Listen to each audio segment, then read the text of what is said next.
It must be one of the most amazing flying stories of all time. One that is still hard to believe.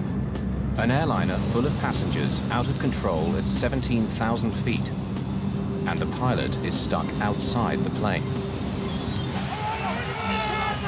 In the cockpit, 3 frightened flight attendants are clinging to his legs. If he slips from their grasp, the captain's body could be sucked into the engine and bring down the plane. At the controls, a young co-pilot is battling to get the plane to the nearest airport. Mayday! Mayday! Mayday! London, this is Sweden 5390! The lives of 87 passengers and crew hang by a thread. A lot of people go through life thinking it'll never happen to me. But you tend to go through life thinking it can. I said I thought I was going to die, Mother. I thought I was going to die. This bizarre accident tested the limits of human survival. And the investigation that followed not only exposed the mistakes behind it, but led to new ways of preventing them.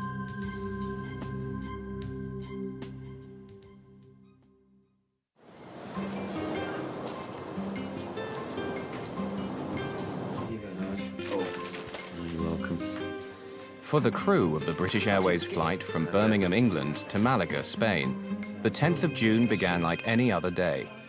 Old friends about to do a job they loved.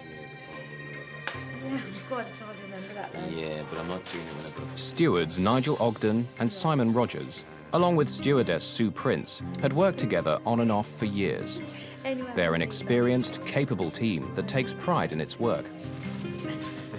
At Birmingham, all the cabin crew and all the pilots, they all knew each other. We're all on first-name terms. Simon was a good friend of mine anyway, because we, you know, just go out for a beer or a curry or whatever like that. Everybody was friendly to everybody else. The one new member of the group was Alistair Aichison, an experienced co-pilot he'd just driven down from Manchester that morning.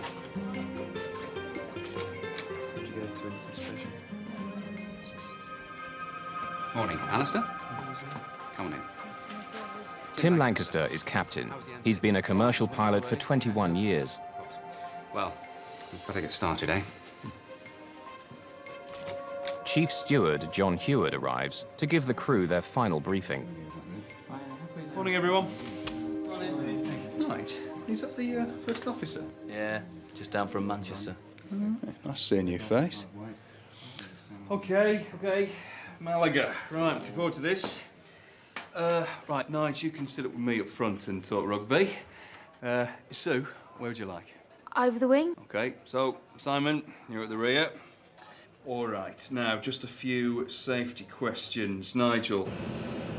Before takeoff, the co-pilot performs a walk-around, checking the outside of the aircraft for anything wrong. In the cockpit, Captain Tim Lancaster reviews a log of the maintenance carried out on the plane the day before. Everything okay? Fine. She's just come out of maintenance by the look of it. Nothing much though. Just changed the windscreen. Many of the passengers know the flight well and are looking forward to a relaxed trip to Spain.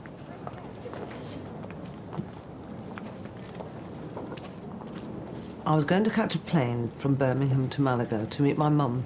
My sister and I were joining her there for a week's holiday, a girls' week. I live in the south of Spain, and 2 or 3 times a year I come back to see my grandchildren and also my mother. Everyone lives near Birmingham, so that's the route I normally take, Malaga, Birmingham.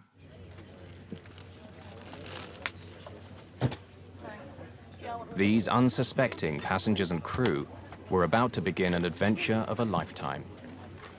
Seem to have made yourself comfortable. Too right.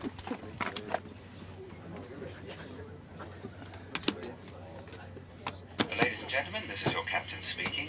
My name is Tim Lancaster. Welcome aboard this British Airways Flight to Malaga. Unfortunately, He seemed laid back and quite jovial, really. You know, sort of a, well, it's a lovely day in Malaga, blue skies, sunshine. Sit back and enjoy the flight. Sunny, and we still expect to get you there on time. Birmingham Tower, Speedbird 5390. We're ready to start and push. Speedbird 5390. Clear to start and push.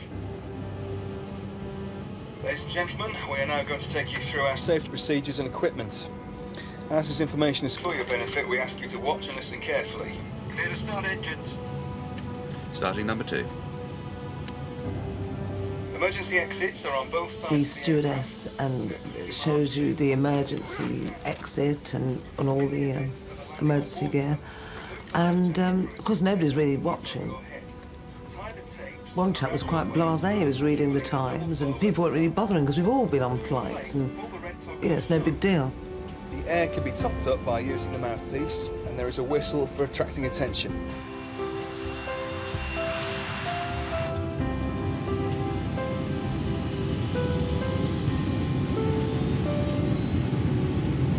knots.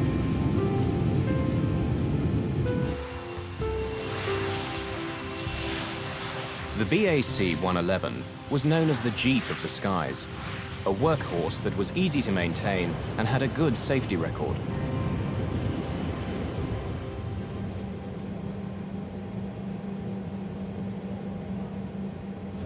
At 43 tons, this pressurized hull is carrying 81 passengers and 6 crew, and is now climbing to 23,000 feet. In just over 2 hours, they should be in Spain. Only a catastrophic accident could bring this plane out of the skies. Alistair, I can see my house from here. 2 minutes into the climb, the pilots switch on the autopilot. Tim Lancaster takes off his shoulder straps and relaxes into the flight. Now I went into the flight deck to ask Tim and Alistair what they would like to drink. You gentlemen like a tea? Please, the usual. Milk, 1 sugar, please. And I said, your breakfast's on. It'll only be a few minutes. Now, almost 13 minutes after takeoff, and at 17,300 feet, they're just 5,000 feet from their assigned altitude. But then, in a split second, everything changes.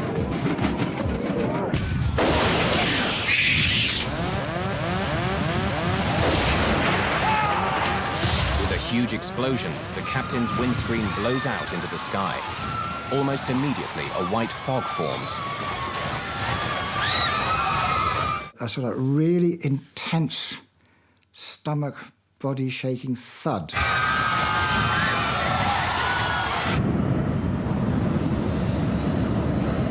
We were just diving, really. And then we started to judder like this. And I was a bit stunned. I thought, oh God, it's a bomb. Alistair, the co-pilot, is suddenly fighting for control in a 350-mile-an-hour wind. There's no time to think about the captain, who's been blasted out of the window by pressurized air escaping from the aircraft. The rushing wind pins Captain Lancaster to the roof of the cockpit.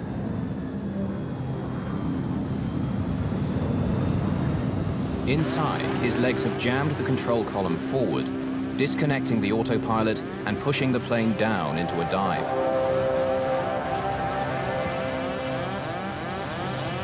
Alistair Aichison needs all his flying experience now. He's on his own.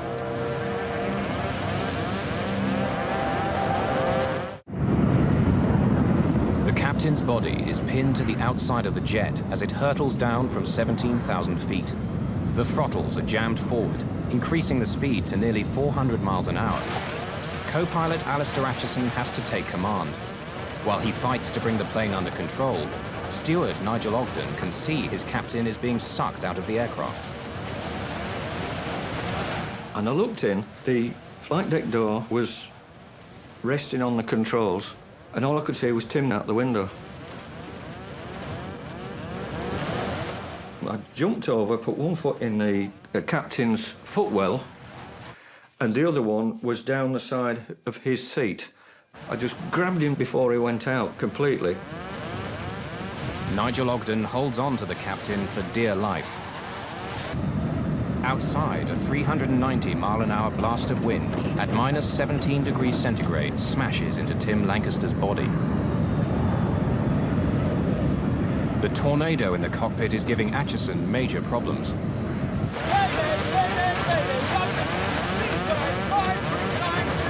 Air traffic control can hear his cries for help, But the storm rushing through the cockpit drowns out their replies.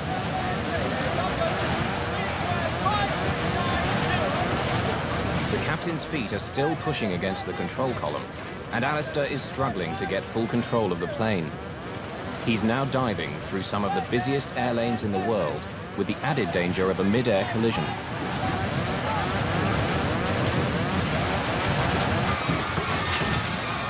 From the cabin, lead steward John Heward sees the chaos in the cockpit and does what he can to help. I looked up, and there was Nigel sort of hanging across the seat in the flight deck.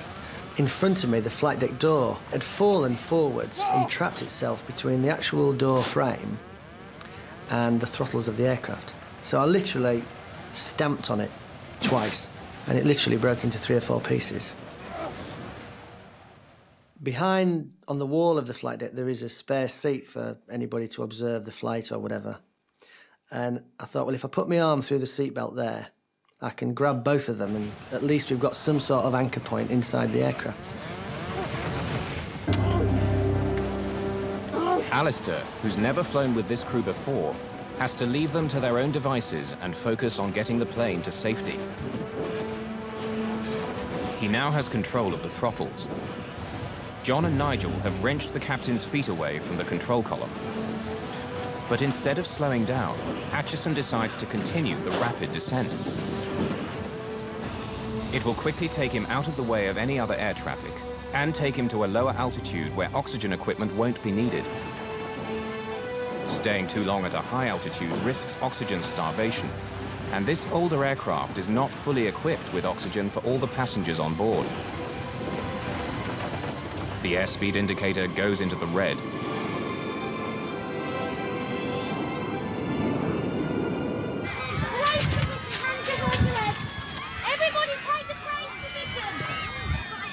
In the cabin, the 2 other stewards, Sue Prince and Simon Rogers, are trying to prepare the passengers for what they hope will, at worst, be an emergency landing.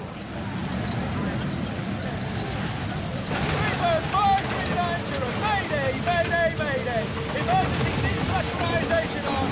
They've dived to 11,000 feet in just 2.5 minutes. But as they level out and slow down to 170 miles per hour, the captain's body is no longer pinned to the roof and slides round to the side of the plane. Flight level 100. Radar heading 195. Working his way from the back of the cabin, steward Simon Rogers now catches sight of the chaos in the cockpit for the first time.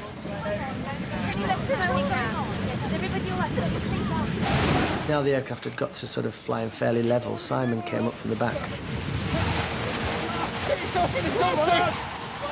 Nigel was beginning to get really sort of achy now with his arms, and I knew he wasn't going to let go unless he was sure that Tim wouldn't fly out of the window. We all had fear in our eyes. We were all worried sick because we thought, you know, either Tim's going to die or we're going to die, you know. That was going through my mind. But it was up to Alistair then, and it was up to us 3, Simon and John and myself, to hold on to grim death. Mayday, mayday, mayday! All I remember is Tim's arms flailing out. His arms seemed about 6 foot long. And I'll never forget that. His eyes were wide open. I mean, his face was hitting the side of the side screen, but he didn't blink. And I thought to myself, and I said to John, I said, I think he's dead. I think he's dead. And I said, you and Sil have to hold on. I can't hold on anymore. I can't hold on anymore. I've lost the feeling in my arms.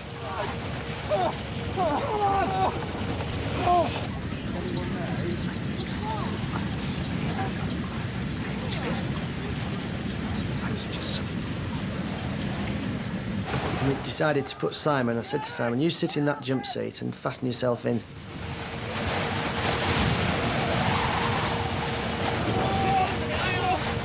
With Simon sitting in the seat, we'd freed Tim's legs from between the control column and the seat.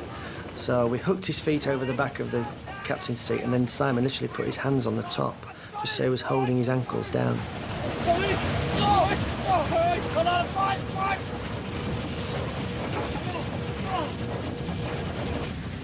Hey, look, what's going on? We're gonna be all right. But I think the captain's dead. Well, I couldn't believe it, because he just told us what a lovely day it was. You know, blue skies, sunshine, relax and enjoy the flight. And then next minute, he's dead. Simon and Alistair now face one of their most difficult decisions: what to do with the lifeless body of the captain. No words are said, but for a moment the thought passes between them that the best thing would simply be to let it go.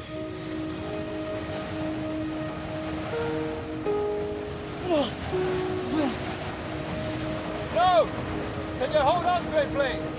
But Alistair's order isn't simply an act of compassion.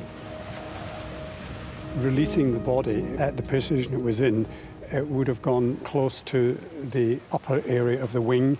It could have damaged the leading edge of the wing. Had it gone over the wing, it could very well have gone into the engine. Quite a lot of damage could have been caused by the release of the body. So I think it was a very sensible decision to try and keep him where he was. Alistair has managed to get down to 11,000 feet. Without the captain to help, he's operating the plane's systems from memory and shepherding it around Heathrow, some of the most congested airspace in the world. 7 minutes out of contact with the ground, he's able to hear the voice of air traffic control for the first time. Requesting radar assistance onto the nearest airfield, please. Speedbird 5390, roger. Can you accept landing at Southampton? Speedbird 5390, I am familiar with Gatwick. Would appreciate Gatwick. Alistair wants to land at Gatwick Airport, as he's flown there many times before. But Southampton is nearer, and even though he's never flown there before, he knows he has to get down fast. And I am on 150 knots. Requesting radar assistance into Southampton. When you're going to an airport that you're not used to, you normally have charts, let-down plates, that kind of thing that you can read up on and learn something of the airport you're going to. But he knew nothing of Southampton. He hadn't been there. He had no charts because everything had gone out the window. There was no let-down plates to look at the approach and so on. All the maps and charts blew out of the window with the captain, and only the air traffic controller can guide Aichison. He turns towards Southampton.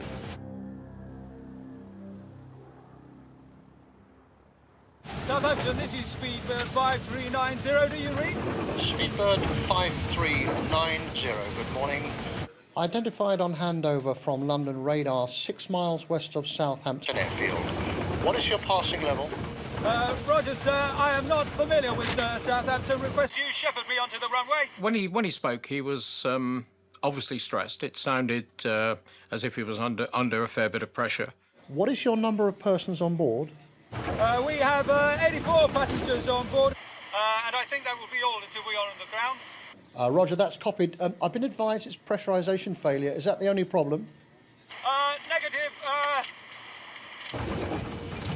The captain is half out of the aeroplane, I understand. I believe he's dead. Roger, that is copied. My feeling was, when he told me what was going on, it was one of disbelief, because it doesn't actually happen. You know, it's one of these things that you see in films, that happens in films, but it doesn't happen in real life. And it was sort of the hairs in the back of the neck go up, and there's this feeling down the spine, the tingle down the spine, and you think, no, it's not for real, but it's got to be. Flight attendant holding on to him, but requesting emergency facility for the captain. I think he is dead. Affirm. What is your passing level? Leaving flight level 5,500 feet on 1019. Roger, that's copied. I'll give you a little bit more space, then I'll turn you onto a heading of 180. Yeah, it's a full emergency. It's a 111. Rundle contacts the emergency services at the first opportunity. I don't know how many people are on board, but I'll let you know.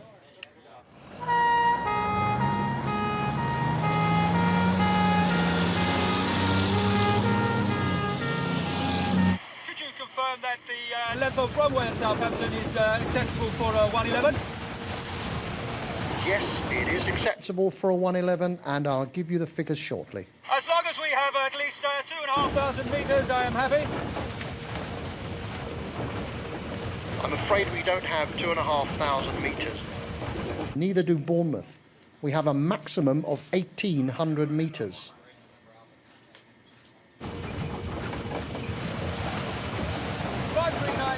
Aichison is concerned that the plane is above its maximum landing weight, being full of fuel for the journey to Malaga. And the BAC-111 can't dump fuel. If the runway isn't long enough, he faces more problems. Whether the aircraft could actually stop on the runway, or whether the tyres would burst, or whether he would go off the end of the runway. That's obviously what he was worried about when asking for 2,200 metres. 5390. Thank you very much. We are 3 greens and flaps 45. So we are set for approach, but make it please very gentle. Yes, I will indeed. You are number 1 traffic. If you think about it, all the airline pilot training is done with 2 pilots, both compass mentors in the cockpit, one flying the aeroplane and the other one doing all the emergency drills. So what you actually had was the captain hanging out the window, at least one person hanging onto his legs, and Alistair flying the aeroplane with nobody else to talk to. Speedbird of 5390 is 9 miles from touchdown. You're clear to land. Wind indicates 020 degrees at 14 knots. Descend to height to 1500 feet. QFE is 1017. Roger, sir. Descending to 1,500 feet. Talk me down all the way. I need all the help I can get.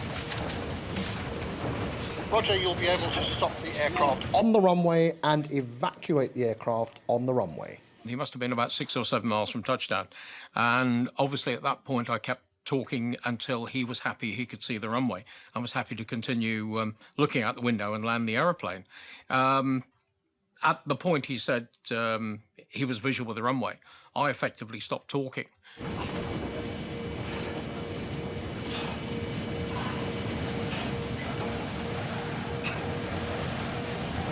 Not acknowledge unless requested. It will be an uninterrupted talk down, but feel free to interrupt if you feel you need to. 5390. Thank you very much. I have the runway in sight. Thank you. You are clear to land. Do you wish me to continue with any further information? Negative.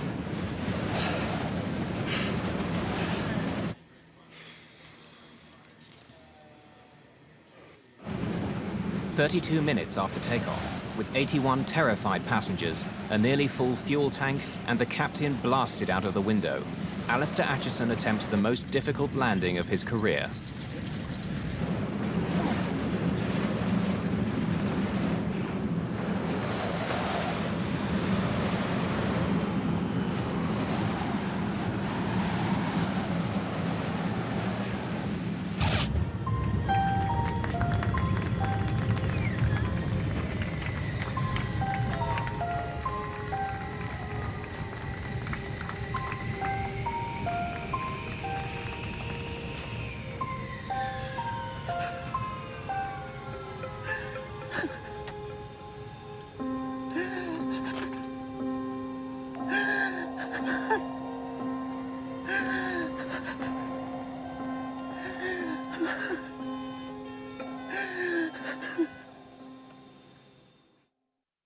At 8:55 a.m., flight BA-5390 makes a perfect landing at Southampton Airport.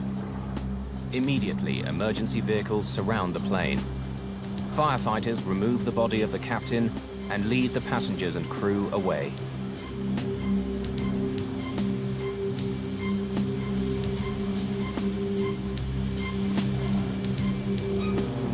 I remember seeing the co-pilot, the man who really, if it wasn't for him, we'd have been on the other side by now, and is walking down the runway very slowly, shaking his head, and he got an ambulance man walking with him with his arm around the shoulders of the co-pilot.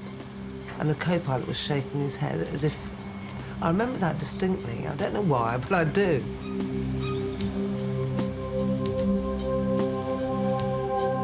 Alistair Aichison has carried out a remarkable piece of flying, almost unprecedented in aviation history. He has had to pilot his plane without his captain, who has undergone physical stresses that nobody could have been expected to survive.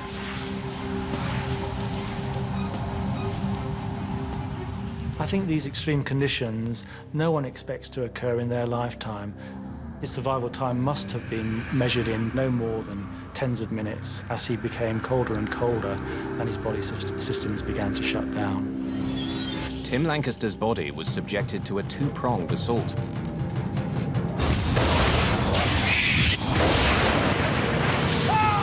The physical violence that his body suffered being blown out of the plane, and the extreme cold and lack of oxygen at 17,000 feet.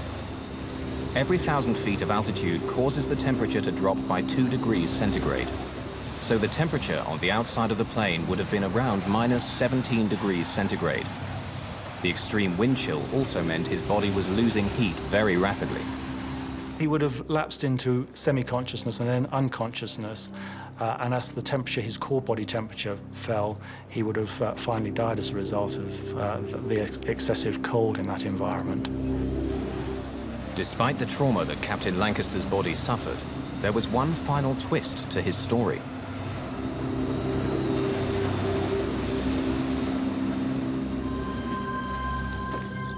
You know, it's only once I've ever been here, and that was 10 years ago, 15 years ago. In the Oxfordshire countryside, John Heward and Nigel Ogden are visiting one of their crew members who shared their horrific experiences. Here he is. Hi, guys. John, how are you? Nice to see you. Nice to see you, mate. Nige. Come in. Hi. Like on SCP, when you go in, you've got to pretend... The captain of that fateful flight, Tim Lancaster, somehow survived his horrific ordeal.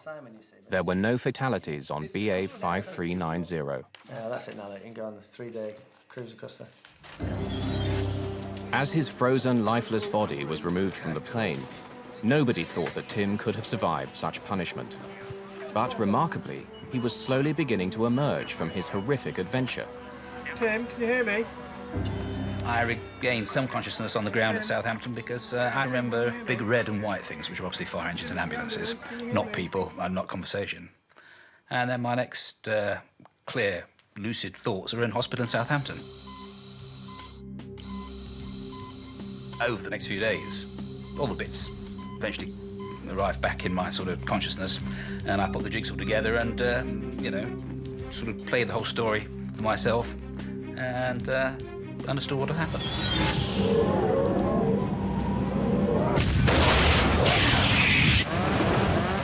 There was a big bang, a noise of all the air escaping, but I remember watching the windscreen move away from the aircraft, and then it had gone like a bullet. It disappeared into the distance.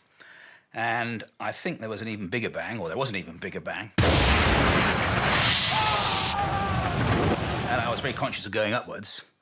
And, well, the whole thing became completely surreal then, as it would. And I was aware of being outside of the airplane, but that really didn't bother me a great deal. What I remember most clearly is the fact I couldn't breathe because I was facing into the airflow. And I turned it round and actually turned my body round. I was sort of looking back along the top of the aircraft at that stage, and I could breathe then. And yes, I remember that. I can remember seeing the tail of the aircraft. I can remember the engines going round, and then I don't remember much more. Memory stopped at that point. I went down there last year, but they've changed the airport totally now. I'm glad I did hold on, because Tim was alive. I mean, he's a very strong man. He must have been, to survive that. I wouldn't have been able to survive it.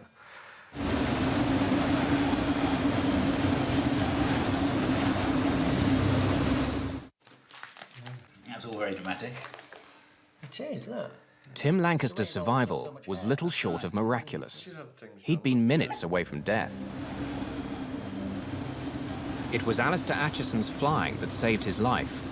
His quick thinking in getting the plane to the ground in only 22 minutes saved Lancaster from dying from the effects of exposure.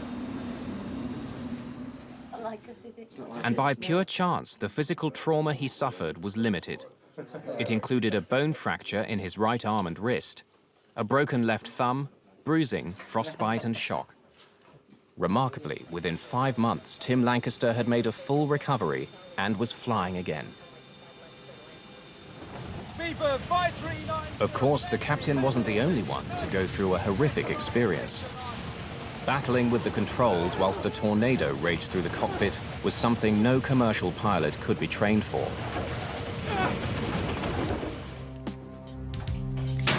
If it goes comfortable at all, just let me know.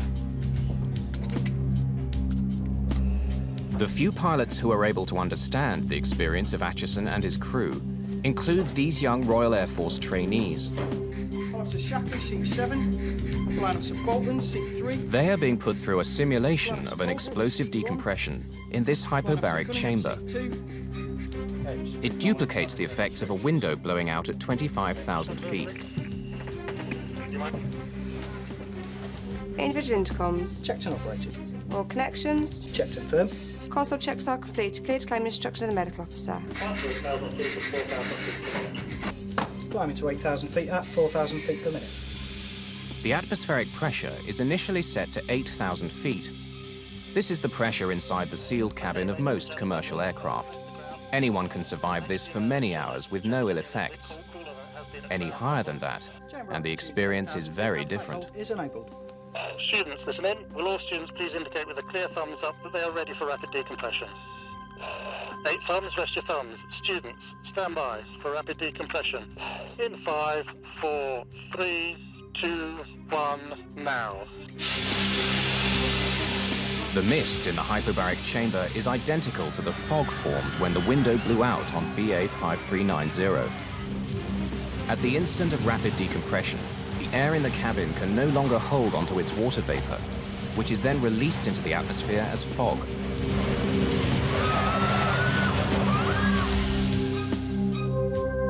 Chamber altitude is stable at 25,000 feet. High hold is enabled. Cross vent is on and you're clear to commence hypoxia training. Good, well done.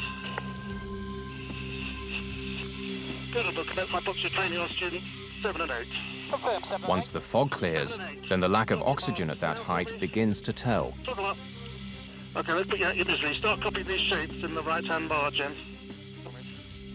Without oxygen, at first we begin to see a reduction in their reaction speed, and we see personality changes, much like someone experiences when intoxicated with alcohol. So we see that some students become euphoric, some students become quite subdued, and some students begin to develop forgetfulness. Have a look at the ugliness of your colleagues' faces, see if they get any prettier whilst you're becoming hypoxic, and carry on with the We task. see increasingly impaired performance in our students. Thinking is slowed and their reaction speed becomes increasingly slowed until they begin to develop sort of lapses of concentration, falling into unconsciousness, and finally death if their oxygen supply is not re-established. Indicating that the blood is no longer carrying as much oxygen as it was. This is all about you experiencing your personal symptoms and having others observe the symptoms in you.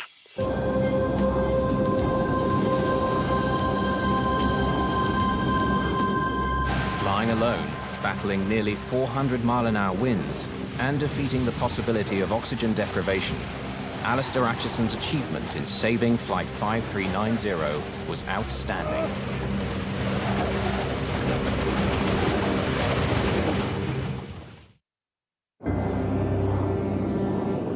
Even as the crisis was unfolding, accident investigators were rushing to Southampton to find an explanation. On the ground at Southampton Airport, the search for clues begins. Initial investigation shows no distortion to the frame of the windscreen, so this rules out a problem with the structure. The fact that there are no shards of glass also discounts a bird strike.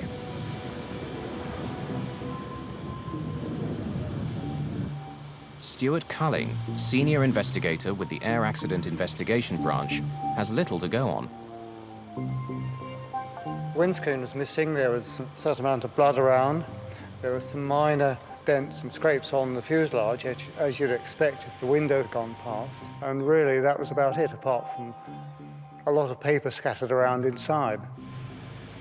One of his first clues comes from the log recovered from the plane. He knows the plane had been serviced just the day before, and that a windscreen had been replaced. He immediately pays a visit to the British Airways maintenance hangar at Birmingham. I wanted to find out exactly what had happened to the aircraft before it took off. and I'd arranged that I should talk to the shift maintenance manager who fitted the window. There was a slight problem there because he'd been on night duty, and consequently he had finished his shift at roughly the same time as the windscreen came out of the aircraft, and he wasn't in a fit state to be interviewed. He needed to get some sleep. Stuart Culling. Good morning. Nice to see you. I was expecting you. Yes, good. Thank you very much. Is this the hangar in question? This is the main hangar, yes. Yes. So in the meantime, I looked around the facility. I made sure that any paperwork and any records of the aircraft had been identified and taken away so they couldn't be accessed by anyone else, and waited until he came in.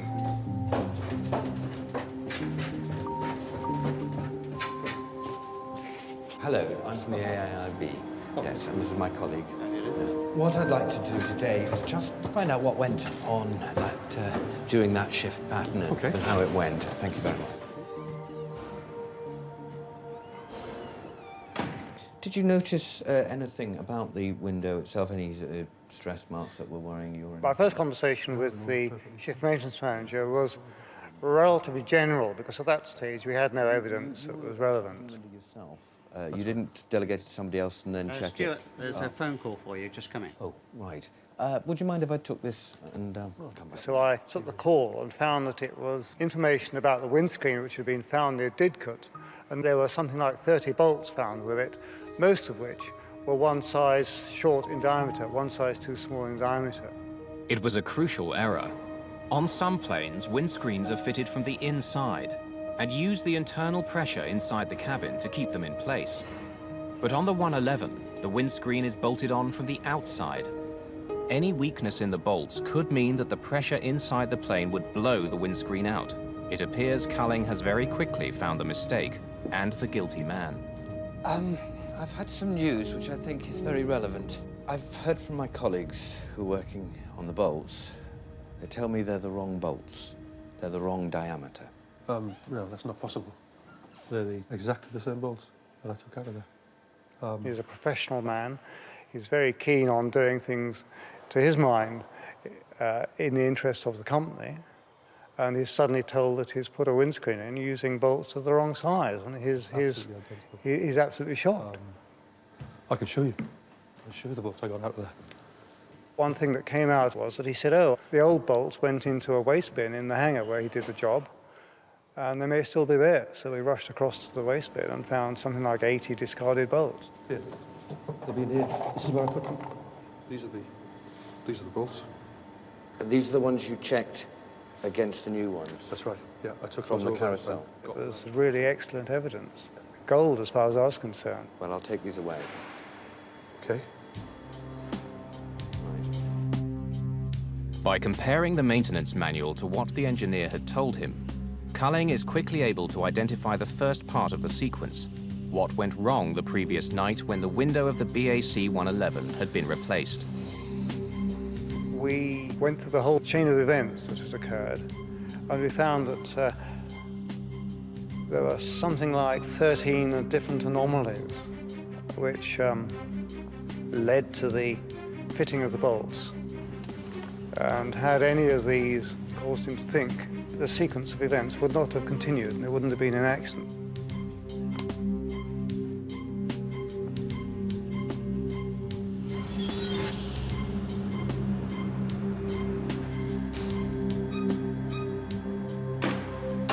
The engineer had come early into his shift, and at about 4 a.m. had gone to work removing the old windscreen from the plane. The hangar was full, and the plane had been pushed against the hangar door, which made the windscreen hard to reach. Stretched across the fuselage, he had problems controlling his screwdriver. The windscreen that he had taken out had itself been fitted with the wrong length bolts, but they were still strong enough to hold the screen in, and it survived without a hitch for 4 years. But he was a conscientious engineer, and he decided that he would replace the old bolts with new ones when he installed the new screen. He chose not to go to the parts catalogue and look up the exact bolts he needed. Instead, he went straight to the parts store. Good morning. Morning. There, he matched by eye new bolts with the ones he had taken out of the screen.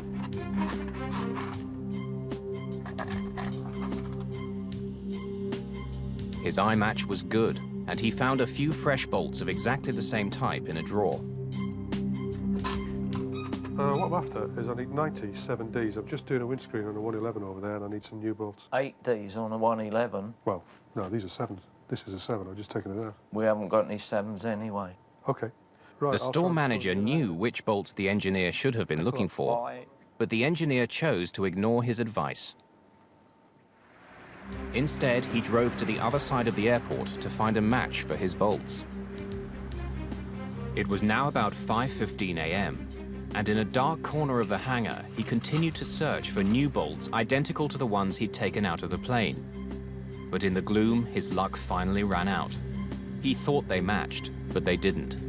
He picked bolts that were just over 0.02 of an inch too narrow for the job.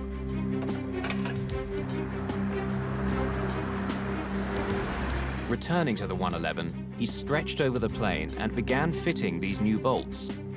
Working at an angle, he couldn't see that the new bolts didn't fit correctly.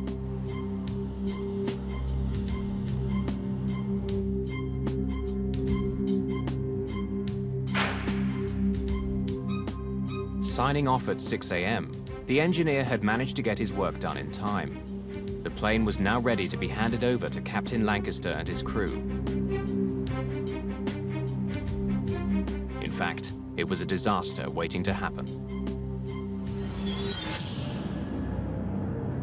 The morning of the next day, the 111 was at 17,300 feet. The difference in pressure between the sealed hull of the jet and the thin atmosphere was climbing quickly to the half-ton per square foot it would reach at 35,000 feet. This pressure was looking for a weakness, and it found it. For Culling, finding out what had happened that night is only the first step. No one had hidden from him what they'd done, but he knows that he has to go deeper to understand the reasons behind this horrific sequence of events, why the engineer did what he did, and whether this was an isolated incident or the symptom of a bigger problem. Accident investigation, certainly on aircraft, comprises 2 parts. The first part is what's happened, and that's usually relatively the easy bit. The second part is why did it happen? Why did the engineer ignore procedure, bypass the technical manuals, and ignore helpful advice? Culling's search for the answers was in its own way revolutionary. If we talk to people without giving them a warning, we felt we'd get more information because they'd be freer to discuss it.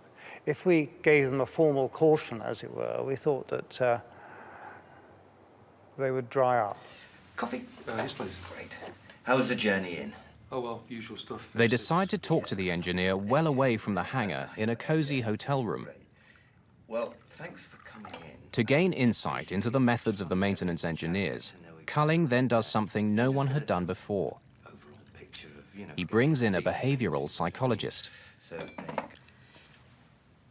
is the aircraft normally in the hangar when you're doing that? Psychologists had been used before to analyze why pilots make mistakes under pressure. It's a discipline called human factors. But in 1990, using human factors in engineering was unheard of.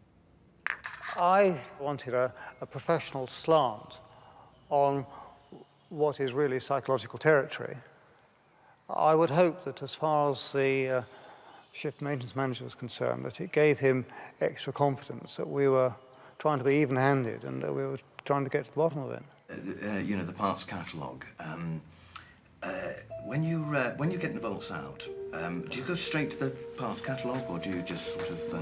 Not usually. Right. No, if I've got a set of screws and there's the same screws, I just go get them out of the carousels. Right.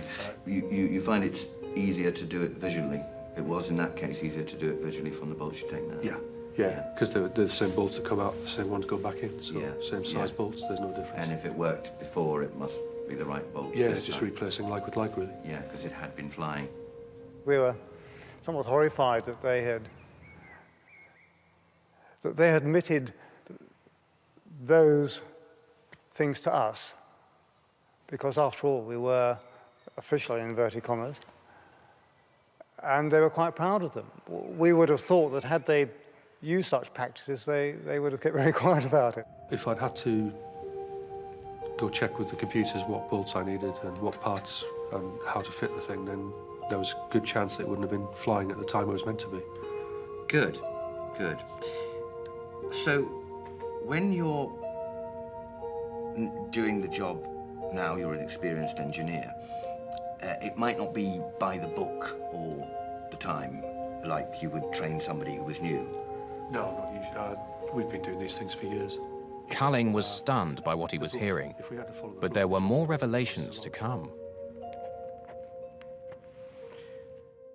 The engineer's dangerous approach was becoming clearer by the minute. You trusted your own knowledge better than the store supervisor's knowledge? Well, I'm an engineer. I got 7D bolts out, so I put 7D bolts back in. That's, well, you know, no problem with that.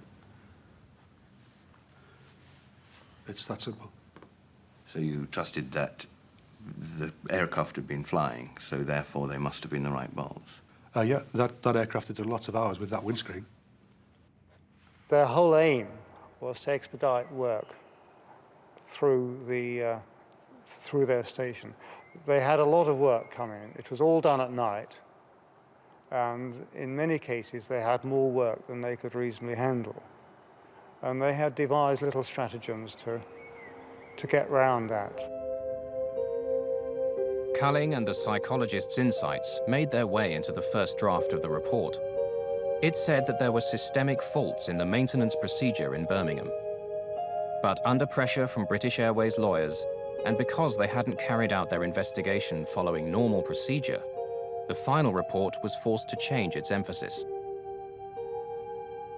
Hour by hour, I mean the Treasury solicitor or whoever was advising the branch confirmed that under natural law it was unfair to use that information because we hadn't gone through the whole procedure. And so we had to remove that from the report. The investigators had never produced an accident report like it. Working with the psychologist, Culling developed a completely novel way of using human factors to explain why this accident happened. They uncovered pressures in the hangar that caused an otherwise proficient engineer to make potentially lethal mistakes whilst being certain he was doing the right thing. This psychological approach took air accident prevention to a new level. Through the sheer skill of the crew of BA 5390, as well as a small measure of luck, 87 people are now still alive. As a consequence of this investigation, others may never have to go through the same ordeal. In the aftermath of the accident, the crew were treated as heroes. They received numerous awards, and Alistair Aichison received the coveted gold medal for airmanship. Their colleagues also showed what they felt. One of the most moving things was to go back to Birmingham. As we walked into the airport, the whole of the airport stopped. And all the ground staff and all the check-in girls and all that just stood and applauded as we walked through the building, and it was really quite, you know, moving at the time. You sort of wanted to get out of the way so that you could sort of, you know, I don't really want to do this. It's like walking up the red carpet sort of thing. Their colleagues were applauding a team which had demonstrated the highest form of professionalism at every level. A cabin crew which worked as a team in extraordinary circumstances, and the co-pilot, an outsider who took control and worked alone to bring them all safely down to earth. Each of the crew dealt with their experience in different ways. Tim Lancaster began flying again with BA just 5 months after the accident. He's retired from BA, but loves flying so much he's now with another airline. You cannot say that, she'll shoot you. It was a special day when the first day I flew it. I decided, you know, that was what I was going to do. I was going to make an effort to go back to work and get better. So having made the decision, the rest was easy. For Nigel, the man who ran to Tim's aid and held on to him for dear life, the impact of that day was far more profound. I think about it every day. And that is the truth. I think about it every single day. In one form or another, yeah. Every single day. it'll affect me till the end of my days. Nigel, along with Simon and Sue, no longer fly. But John Heward is still with British Airways as a chief steward. But even he isn't free of the memories of that day.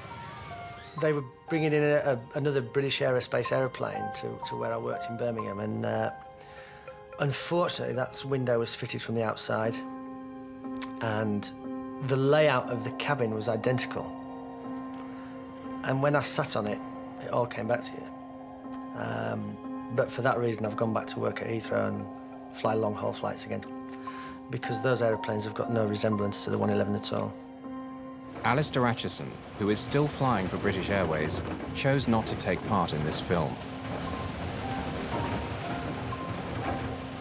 For each of the crew, the experience will stay with them in different ways. But common to them all is that on that day, their numbers did not come up. Tim explained it very well, actually. And he said our names were on the page, but we weren't at the top.